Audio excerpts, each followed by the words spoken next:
Umutekano n'umunezero ntangere vyo gusubira kubana namwe banywanyi mukurikira amakuru n'ibiganiro vy'imboneshakure Hejuru TV. Turi mu gitondo co kuri uyu wa kane kw'itariki ya 11 ukwezi kwa kane 2024. Turabahaye kaze banywanyi bacu aho muherereye hose, abadukurikira bari mu Burundi, bari mu bice bitandukanye, bari mu ntara ya Cibitoke, mwoba mumerewe gute? Turabahaye kaze. Bari mu bindi bice bitandukanye vy'u Burundi, bari mu bihugu bihana imbibe n'u Burundi, bari ku mugabane wa Afrika mu gice c'ubuseruko, c'ubumanuko, c'uburengero hamwe n'uburaruko, n'abandi benshi tuzi ko badukurikirana bari mu bice bitandukanye bigize isi ku migabane ya kure. Hari benshi rero mukurikira amakuru tubagezaho muri politike, hagati y'akazina muntu, ubutungane, inkuru zivuga mu kibano, bivugwa mu mutekano, bivugwa mu ntwaro, bivugwa irya nino bimenyesha amakuru no ku mbuga ngurukana bumenyi, amakuru atangazwa n'abategetsi, ingo n'amatangazo bigenewe abenegihugu bose. Hari na vyinshi rero tubatoreza dufashijwe n'amasoko yacu dufise irya nino mu bice bitandukanye bigize igihugu c'u Burundi. Iyi ni Hejuru TV, turabahaye ekaze. Jave Ndirakobuca, umushikiranganje wa mbere w'igihugu c'u Burundi, na Reverien Ndikuriyo, umunyamabanga mukuru umugambwe CNDD-FDD, baramaze gusura amadini bari kumwe mu Cibitoke, kandi aya madini ni menshi. Umukuru w'igihugu Varisito Ndayishimiye arige yigeze kuja muri Ethiopia, babiri ko bari kumwe mu gihe rero havurwaga ko Varisito Ndayishimiye aremvye. Ubwa mbere rero bagaragaye basuye abadivantisti b'umunsi w'indwi mu rushengero rudasakaye, ndetse bakaba baraterereye. Aba bagabo babiri bo bariko barategura iki ahantu hose, baraterera bagatanga amahera menshi, ndetse biboneka ko baba bari kumwe n'abenegihugu bo ku rwego rwo hasi. Naho rero bakaba bari bitabiriye n'amasengesho yo guhimbaza umunsi mukuru wo kurangiza amafungo matagatifu Fitre. Navyo rero bikaba vyarabereye mu Cibitoke. Varisito Ndayishimiye wewe yari aherereye hehe? Abo bagabo bompi bivugwa ko batabanye neza na Varisito Ndayishimiye muri iyi misi. Bariko barakorana iki? Bari gupanga iki? Ubugenzi bwabo bwoba busigura iki muri iki gihe? Vyose rero ntuze gucikwa muri aya makuru twabibazaniye. Vyonda kuri subscribe canke sabone niba utari wafyonda kwa. Inyuma y'iyo nkuru duhejeje kuvuga mu buryo bw'imfunyapfunya, turaza kubagezaho iyindi witwa Faustin Ndihoriye ariko aratabaza umukuru w'igihugu. Ni Faustin Ndihoriye rero avuka Igitega muri komine Mutaho, akaba rero atabazanye n'icobero umukuru w'igihugu hamwe n'abarundi bose muri rusange kumvo muza gukurikira muri aya makuru. Nabigusabye kugira ngo vyonde kuri subscribe canke sabone. Mu gihe kw'isi yose no mu Burundi kuri uyu munsi wa gatatu heze igenekezo rya 10 Ndamukiza 2024 hariko harahimbazwa umunsi mukuru wa Eid el-Fitr. Umunyamabanga mukuru w'umugambwe CNDD-FDD Nyeniteka Reverien Ndikuriyo hari kumwe n'umushikiranganje wa mbere wa leta y'u Burundi Ndirakobuca Jave bataziranda kugarika, bateye iteka amasengesho yo guhimbaza umunsi mukuru wo kurangiza amafungo mutagatifu Eid el-Fitr yabereye mu ntara ya Cibitoke muri komine Rugombo. Kubera ko abayisilamu bo muri komine Rugombo bariko bubaka ishure rigeretse, umunyamabanga mukuru w'umugambwe CNDD-FDD Nyeniteka Reverien Ndikuriyo yabateye intege mu kubashikiriza akaganuke kangana n'imiliyoni 11 y'amarundi mu ntumbero yo gushigikira ivyo bikorwa vy'inyubako y'ishure hamwe n'imifuko 100 y'isima yo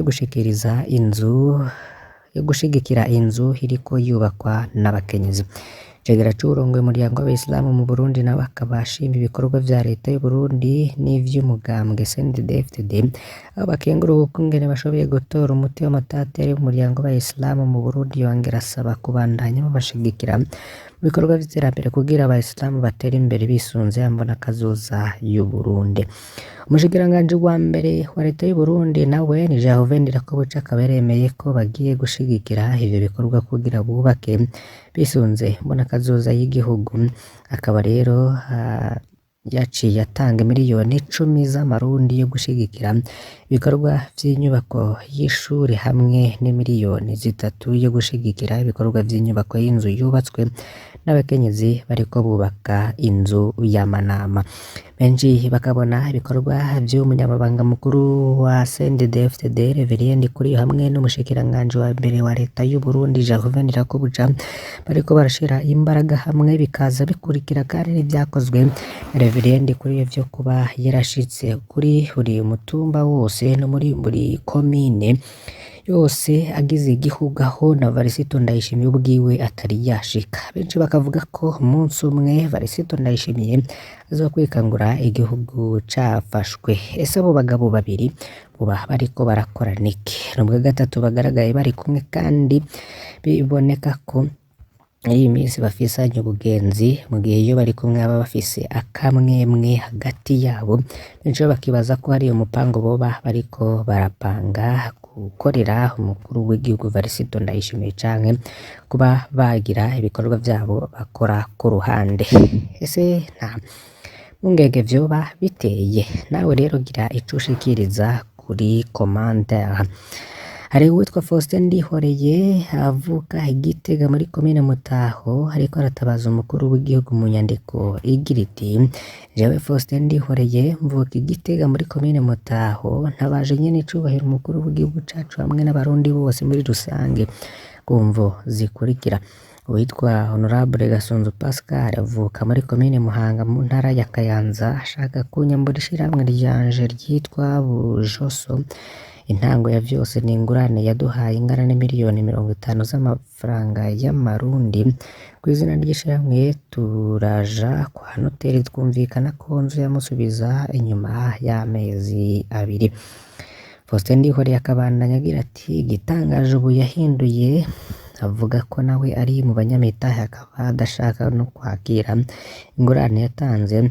Cakurikiye yaciye amfungisha nkaba maze imisi myinshi ndi mu gasho ka zone Ngagara ndara ubusa kuko ntashobora kugemurirwa kuko Gasunzu acabuza ko imfungurwa zinshikira.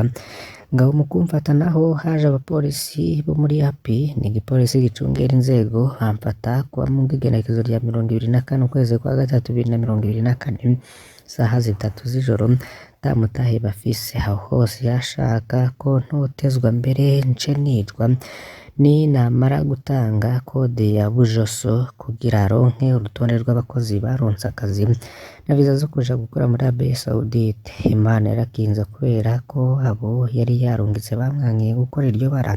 Byose rero navyumvira kwi telefone. Nkabanza banyene icubahiro se barundi kunkiza ku kaga ndimwo amfashe nshike imbere y'ubutungane muri sentare y'ubudandaji Tribunal de Commerce tuburane kuko ndiko nzira utwanje nabiri yakuye imyaka 5. Kene naheruka kuronka amaviza arenga 100 bategerezwa kugenda mu yinga iheze, rukaba ari n'uruhombo runini ku miryango bategerezwa kugenda hamwe no kwishira hamwe kamere no ku gihugu muri rusange. Bikozwe ku itariki ya 5 ukwezi kwa 4 2024 ndi mwibohero. Faustin Ndihoreye nibwo butumwa yoba yaratanze ariko haratabaza umukuru w'igihugu n'abarundi bose muri rusange kumvo zuko witwa Honorable Gasunzu Pascal avuka muri komine Muhanga mu ntara ya Kayanza ashaka kumwambura ishirahamwe ryiwe ryitwa Bujoso. Imakamba gondo zo kwegeranya icabenegihugu bagona mu itunganwa ry'ibisata by'ubuzima bw'intara kuri uyu wa kabiri igenekerezo ry'icenda ndamukiza 2024 buramatari w'intara ya Makamba Tantine Nshuti n'amagara ari kumwe n'abajejwe ibisata vya leta mu ntara yazibandanije mu mazone ya Mukungu na Kazirabageni muri komine Nyanza-Lac. Amenyesheje abenegihugu kugira bashike ko muri kazoza y'u Burundi bwifashe muri 2040 no gutera imbere mu mwaka wa 2060 nuko igisata c'uburimyi n'ubworozi cotezwa imbere, amahinguriro n'amabarabara bigakomezwa iyo navyo bigashoboka mu gihe rero umuyaga nkuba woba ukwiye n'ibidukikije bakingira mu ntumbero yo guhangana n'ihindagurika ry'ibihe. Aha buramatari Tantine Nshuti n'amagara tegeka bavogereye amashamba akingiwe na Rukamba asiguye bamwe atagisabwe, kasaba abajejwe umutekano n'ibidukikije gufashanya kuraba ko iyo ngingo iriko irubahirizwa. kubera ko hari inka zatanzwe mu mugambi wo guteza imbere uburimyi n'ubworozi mu karere k'ibiyaga binini. Amatara akaba asaba bari baronkejwe inka ubwa mbere gushira mu ngiro amasezerano ajanye no kukereranira izo nka, harimo ko uyitanga abanza guha isima ugiye kokorerwa ingana niyo yari yararonkejwe. Mu gisata c'uburimyi n'ubworozi bagiriye ko bamenyesha ko hagiye gushirwaho mu mitumba abadandaza ifumbire, umuti n'imbuto zirobanuye kugira abenegihugu boroherwe kuronka ivyo bafasha mu kugwiza umwimbu. Yasavye abenegihugu b'i Nyanza-Lac kwirinda ikiza sida kuko vyibonekeza ko iyo komine ariyo ifise ibitigiri binini vy'abagendana umugera wa sida, aho mu bipimishije hagaragara ko 1,604 aribo banduye uwo mugera ugeramiye isi muri rusange. Reka rero duhereze kuri iyi nkuru yanditswe n'ikinyamakuru Agaseke.b kivuga ko hari Rukoma ibandanya gusaba ubutungane kuri Ernest Manirumva yitwayibagirije ko ariko kandi tubagezeho iyi nkuru ivuga ko hari abafashwe ndetse bakanerekanwa n'ubushikiranganji bw'umutekano bagize icaha c'ubusuma bukabije, gutunga ibirwanisho badafitiye uruhusha hamwe no kwisubiriza gukora ivyaha.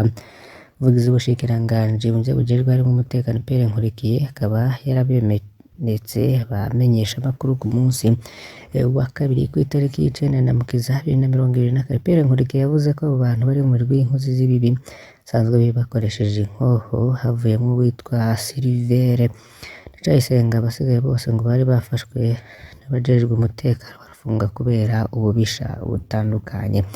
Avugira ubushikiranganji yamenyesheje kandi ko muri abo bagabo harimo uwitwa Hussein Nabimana Tazirangeni yari yaratorotse ibohero rya Bubanza muri 2023, yari yafunzwe yagirizwa kwica umudandaza yitwa Cishahayo muri 2013. Pierre Nkurikiye akaba yarabandanije amenyesha ko abasuma batiba mu gisagara ca Bujumbura gusa, muri bo berekamwe harimwo umwe mu bivye Copec y'Igitega, hakabamwo n'uwundi mu bivye Banko b'Ingozi, hari n'uwari mu basuma bivye mu ntara ya Muyinga. Pierre Nkurikiye rero agahumuriza abenegihugu ko ubukozi bw'ikibi bwose buba baba abiba bakoresheje ibirwanisho, ababiba hakoreshejwe urugeri rw'inzego zijejwe umutekano no gutohoza kuzoba ziri ku kivi.